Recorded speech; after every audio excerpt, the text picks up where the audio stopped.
거짓말일 겁니다. 가끔은 서운함을 넘어 짜증이 나거나 화도 났어요. 이 정도 하면 내 마음도 알아주실 때도 된 것 같은데 왜 이렇게 긴 시간 동안 밀어내시기만 하시는 건지 생각하면서 말이죠.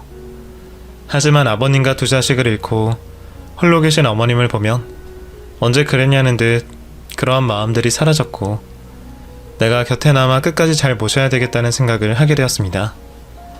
그런데 그렇게 저에게는 곁을 내주시지 않던 어머님께서 어느 날부터 느슨해지시기 시작하셨어요. 처음에는 이제 저에게 닫힌 마음을 열어주시는 거라고 생각을 했는데 또 그렇지는 않아 보였습니다. 하루에도 한 번은 제가 시집을 왔을 때처럼 잘해주시다 갑자기 태도를 바꿔 화를 내고 밀어내시기도 하셨죠. 흔히 말해 변덕이 죽 끓듯이 한다고 해야 할까요? 오히려 지난 10년 동안 일관된 태도를 보이시는 것보다 더 모시는 게 힘든 상황이었죠. 그뿐만이 아니었어요.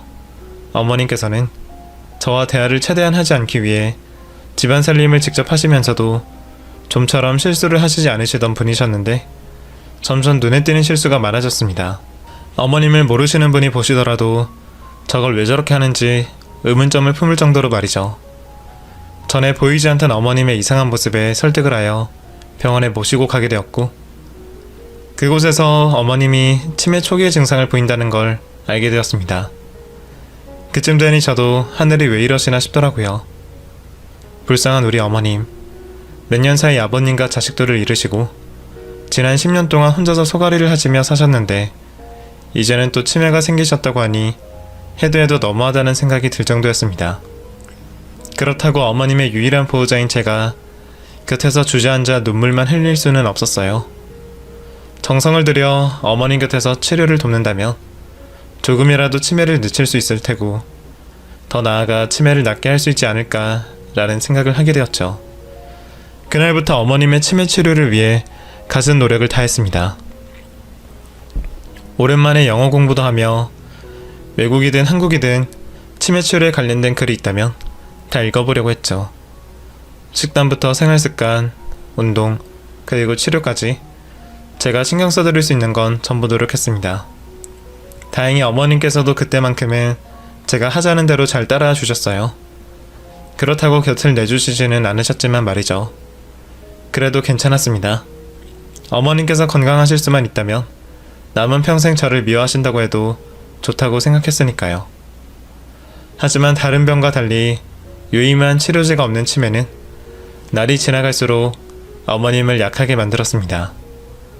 저의 노력이 큰 차이를 만들지는 못했었죠. 변해 가시는 어머님을 볼 때마다 꼭 제 탓인 것만 같았습니다. 애초에 제가 시동생이 가려고 하던 여행에 찬성을 하지 않고 부추기지 않았더라면, 또 남편의 건강을 신경쓰고 조기에 병을 발견했더라면 어머님이 지금 앓고 계시는 치매가 생기지 않았을까라는 생각을 하면서 말이죠. 하루하루 어제의 어머님과 달라지는 어머님을 곁에서 보며 가슴이 찢어질 듯 아파하고 있을 때였습니다. 하루에 정신을 놓으시는 횟수가 점점 많아지던 어머님께서 제가 음식 준비를 하는 동안 집 밖을 나가셨어요. 처음에는 정신을 놓으신 어머님께서 밖으로 나가셨다고 생각했습니다. 그런데 아닌 것 같았어요. 이번에는 정신이 멀쩡하신 상태에서 계획적으로 집을 나가셨다는 걸 알 수 있었죠. 어머님의 방 안에 한 통의 편지가 남아있었기 때문이었습니다. 그 편지는 어머님께서 저에게 보내는 편지였죠. 한미안하다. 그동안 내가 한 행동들이 있어서 너에게 무슨 말로 인사말을 해야 할지 모르겠구나. 그냥 다 미안하다는 말을 하고 싶다. 이제까지 우리들에게 벌어졌던 안타까운 일들 모두 네 탓이 아니라는 걸 알면서도 원망을 하게 되었어. 정아가 여행을 간다고 했을 때도 결국에 자기 고집을 피웠던 건데 당장 내 딸이 죽었다는 말에 다른 사람을 탓하고 싶었나 보다. 거기다 남편까지 그렇게 되니 내가 제정신이 아니었던 것 같아. 그래서 내 감정에 한동안 취해 있었던 것 같다. 정한이가 병으로 죽게 되면서 내 감정이 증폭되었던 것 같고, 그러다 한 5년 정도 되었을 때 불현듯이 이 모든 게 네 탓이 아니라는 생각이 들었어. 우리 가족에게 벌어졌던 일을 가지고 누구 탓이라고 할 수 있겠니? 이 세상이 그렇게 만들었는데. 너무 미안한데 내가 표현할 방법을 모르겠더라. 이미 우리 관계는 되돌릴 수 없을 만큼 온 것 같고 내 입에서 미안하다는 말은 차마 떨어지지 않고 그래서 네가 내 곁에서 도망가기를 바랬어. 그러한 이유로 더 모질게 했던 것 같고 그런데 우습게도 네가 내 곁에 남아있어 주기를 바랬다. 나도 너마저 없으면은 더는 살아갈 힘이 없었거든.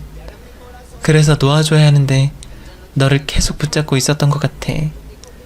그런데 이제는 정말 놓아주려고. 정신을 차려보면 내가 해놓은 짓에 나조차도 질린다. 그런데 너는 어떻겠니? 그리고 앞으로는 또 너에게 그런 고생을 어떻게 더 하라고 말하고. 내가 가라고 한들 내 곁을 떠날 아이가 아니란 걸 알아. 넌 그만큼 착한 아이니까. 그래서 내가 네 곁에서 떠나주려고. 지난 세월 무엇으로 보상해줄 수 있겠니? 못난 시어머니 평생 욕해도 좋다. 아마 내가 그러려고 이런 천벌을 받는 것 같아. 내가 네 곁에서 사라져주마. 그러니 날 찾으려고 하지 말어. 애미야, 이 노인네 버리고 잘 살아라. 넌 행복해져야 하는 사람이야. 내가 그런 사람 너무 오래 붙잡고 있어서 미안하다. 그리고 사랑한다. 어렴풋이 어머님의 속마음을 알고 있었습니다. 그렇지만 이렇게 편지까지 쓰시며 저에게 직접 마음을 말해주시니 어머님께 감사하기도 하고 죄송하기도 했어요.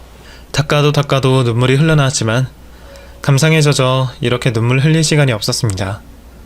밖으로 나가신 어머님을 찾아야 했습니다.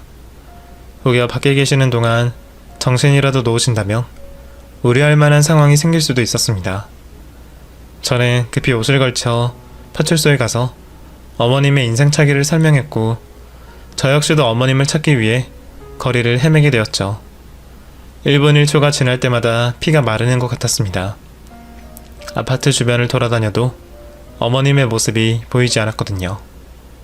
더 멀리 나가도 마찬가지였어요. 도대체 어느 방향으로 가셨는지 알 수가 없으니 무작정 거리를 헤매고 다닐 수밖에 없었죠. 그렇게 한참 동안 어머님을 찾아다니다 사람들이 꽤나 북적이는 번화가로 오게 되었습니다. 복잡한 거리 속 어머님 연세와 비슷한 분이 보이시면 무조건 붙잡아 확인을 하게 되었죠.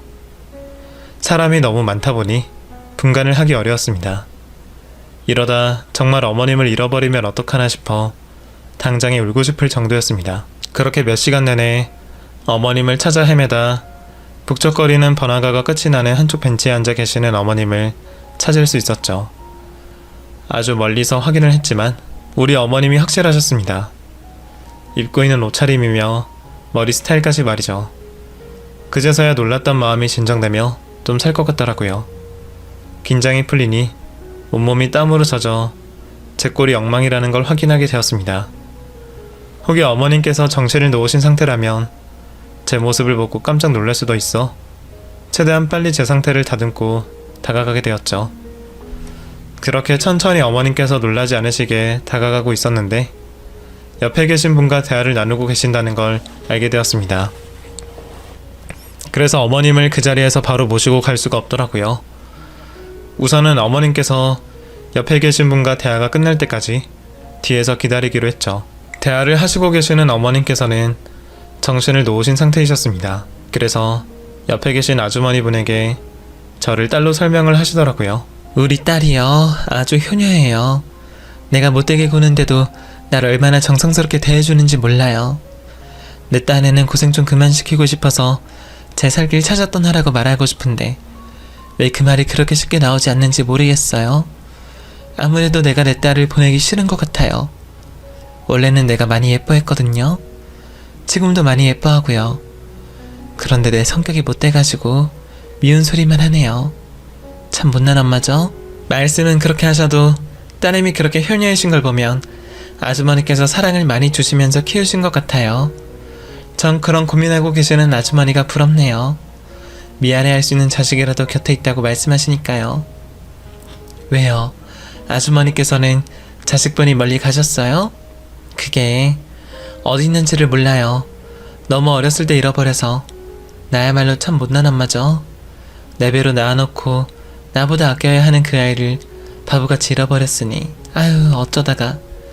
그런데 내가 우리 딸을 내 배로 낳았던가? 왜 기억이 없지? 내가 낳은 것 같긴 한데.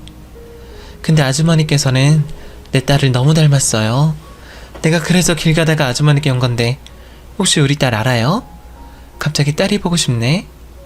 내가 여기 왜 나와 있지? 아주머니, 나 내 딸한테 데려다 주시면 안 될까요? 아주머니와 대화를 하시던 어머님께서 갑자기 상태가 안 좋아지시며 불안해하시기 시작했습니다. 더 불안해하시기 전에 제가 나서기로 했죠. 벤치 뒤에서 나온 저는 아주머니께 감사하고 죄송하다는 인사를 드리고 저희 어머님 상태를 말씀드렸습니다. 그리고 어머님을 모시고 집으로 가려고 했죠. 죄송합니다. 저희 시어머니께서 치매를 앓고 계세요. 좀 전부터 뒤에서 듣고 있었는데 갑자기 불안해하시는 것 같아서 제가 급하게 끼어들 수밖에 없었네요. 놀라셨다면 죄송합니다. 그리고 어머님 말벗이 되어주셔서 감사합니다. 어머님, 저예요. 누군지 아시겠죠? 우리 어서 집으로 돌아가요. 오늘 어머님 좋아하시는 떡국 만들어놨어요. 다행히 어머님께서는 제 말을 듣고 고분고분하게 따라주셨습니다. 어머님을 모시고 가려는 그때 아주머니께서 절 다급하게 불러 세우셨습니다. 그리고 제 이름을 물어보셨죠. 저기요, 잠시만요. 혹시 이름이 어떻게 되세요? 네? 갑자기 그건 왜... 이현미라고 하는데요? 이현미? 아닌데... 혹시 부모님께 어린 시절에 대해서 이야기 들은 적 없어요? 뭐 입양이라거나 어디서 데려왔다는 말 들어본 적 없어요? 네? 네. 그런데 왜 그러시죠? 아닌데, 그럴 리가 없는데. 그럼 정말 미안한데 혹시 어린 시절 기억은 있어요? 아니면 아주 어린 시절 사진 직접 본 적 있어요? 들었던 이야기 빼고 직접 확인한 적이요. 아주머니께서 왜 이러시나 싶었습니다. 그리고 무슨 이유로 제가 입양이 되었다고 생각하시는지 궁금했죠. 아주머니께서 하시는 이야기를 들어보면 꼭 저에게 친부모님이 안 계시는 걸 아시는 것처럼 말씀을 하시더라고요. 처음에는 당황을 하여 제대로 된 대답을 못하던 저도 뭔가 이상하다 싶어 아주머니께 솔직하게 말씀을 드리게 되었죠. 무슨 이유로 그런 걸 물으시는지 모르겠지만 제가 고아원 출신이긴 해요. 어린 시절부터 성인이 될 때까지 고아원에 있어서 따로 부모님이라고 설명해 드릴 분들이 없고요. 그런데 무슨 일로 이런 걸 물어보시는 거죠? 그쵸, 맞구나, 맞았어. 그럼 내가 널 못 알아볼 리가 없지. 내가 매일을 널 찾았는데. 아가씨, 지금 당장 당황스럽겠지만 내가 아가씨 엄마예요. 내가 아가씨 낳아준 엄마라고요. 너무 갑작스러운 상황이라 믿기지가 않죠? 잠깐만요. 여기 사진 속 여자아이 좀 봐요. 사진 속 여자아이가 아가씨랑 똑 닮아있지 않아요? 잘 모르겠다면 여기 이마에 점 보이죠? 아가씨 이마에 점 있지 않아요? 이게 없어질 점이 아닌데? 도대체 이게 무슨 일인가 싶었습니다. 어머님과 대화를 나누고 계시던 아주머니께서 저의 친어머니라고 말씀을 하시고 계셨으니까요. 물론 사진 속 어린아이가 저와 닮아있긴 했지만 그 나이 때 아이들은 다 비슷비슷하게 보이기도 하니 김가민가 하고 있었죠. 그런데 아주머니께서는 모자를 쓰고 있어 보이지 않는 제 이마의 독특한 점을 알고 계셨습니다. 그 말씀을 들으니 아주머니께서 내 친어머니가 맞을 수도 있겠다라는 생각이 들었습니다. 뒤이 아주머니께서는 저를 잃어버리신 게 된 경위에 대해서 설명을 해주셨죠. 친구 집에서 놀고 있던 제가 친구네 아주머니께서 잠을 자고 있는 틈을 타 밖으로 나갔다고 했습니다. 그리곤 동네 상가에서 목격이 되고 난 이후 감쪽같이 사라졌다고 하셨죠. 경찰들과 온 동네 사람들이 저를 찾아다녔다고 했습니다. 정말 온 동네를 샅샅이 뒤졌지만 사라진 저의 모습은 보이지 않았다고 했었죠. 마지막으로 목격된 것도 상가 안에서가 전부였고요. 그 뒤로 부모님께서는 저를 찾기 위해 점점 범위를 넓혔다고 했습니다. 하지만 흔적조차 찾지 못했다고 하셨죠. 제가 사라진 곳은 서울이었는데 제가 생활했던 보육원은 전주 쪽이었습니다. 그러니까 찾을래야 찾을 수가 없었던 거죠. 지금이야 인터넷도 있고 먼 지방까지 연락이 쉽게 닿겠지만 제가 사라진 8, 90년대만 해도 거리가 떨어지면 완전 먼 나라 이야기가 되었으니까요. 다른 지방도 돌아다니시면서 저를 찾아보셨지만 하필 제가 있는 곳은 오시지 못하셨나 봅니다. 나중에 부모님께서 다녀오신 보육원들을 목록을 보아하니 왜 나를 못 찾았냐고 말할 수가 없는 정도였어요. 어떻게 제가 서울에서 전주까지 내려가게 된 것인지는 아직까지도 모르겠습니다.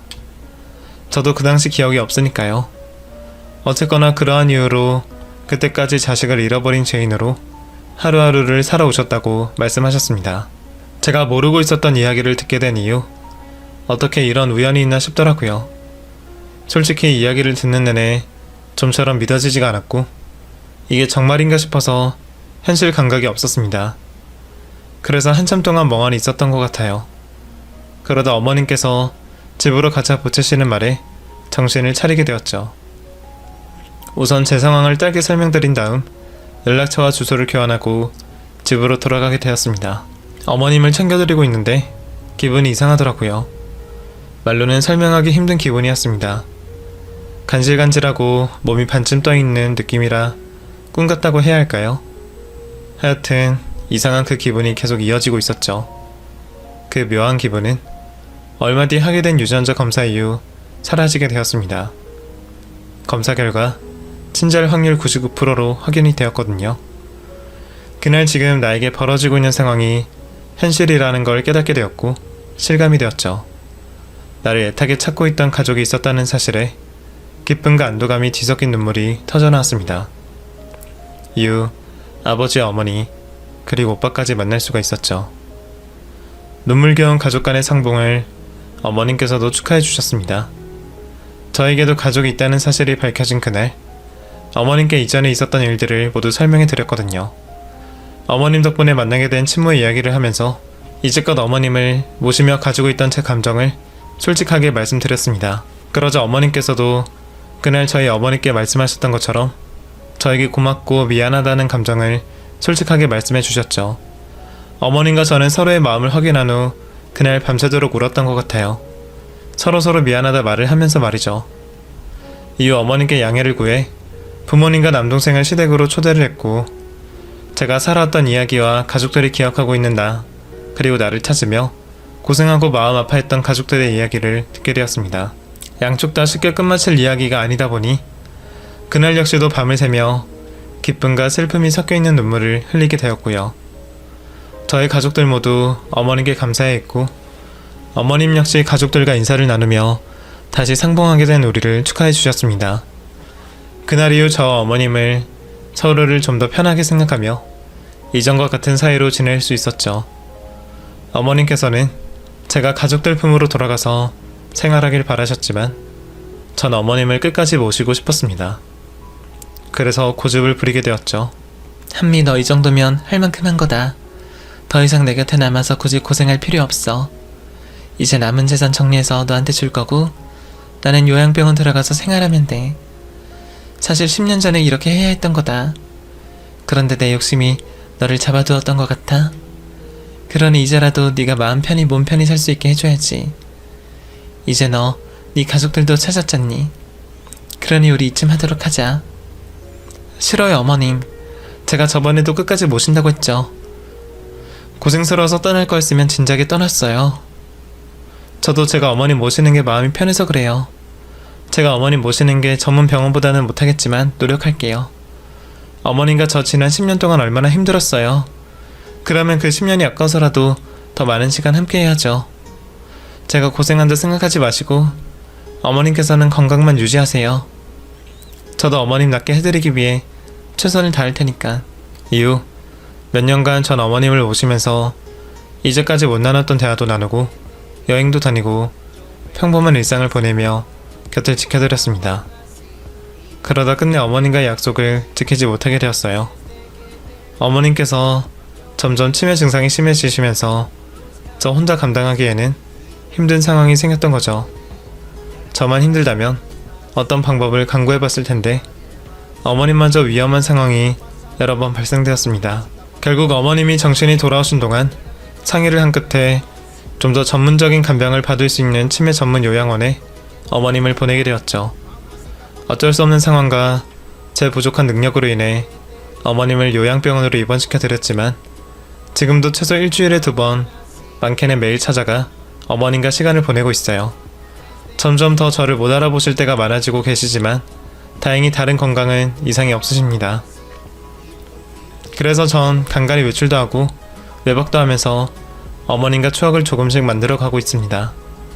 그리고 저는 이전까지 누리지 못했던 부모님의 사랑, 가족 간의 사랑을 느끼며 부모님과 함께 한 집에서 생활하고 있고요. 아마 그날 시어머니께서 밖을 나가지 않으셨다면, 또 저를 닮은 어머니에게 대화를 걸지 않으셨다면 오늘 같은 행복은 상상하지도 못했을 겁니다. 정말 기적 같은 일이라고 생각이 들어요. 만약 한 번의 기적이 더 생길 수만 있다면 지금 어머님께서 겪고 계시는 저 치매라는 병이 나아졌으면 하네요. 꼭 기적이 아니더라도 치매에 대한 치료법이 하루빨리 나아졌으면 합니다. 이제 저는 또다시 바쁜 삶으로 돌아갈 겁니다. 가족들과 그동안 하지 못한 것들이 너무 많아 밀린 숙제처럼 모두 다 해야 하고, 어머님도 매일 뵙고 몸 상태를 확인해야 하니까요. 종종 여유가 생길 때 이곳의 감동적인 사연을 들으며 저에게도 또다시 기적이 찾아오길 바라고 있겠습니다.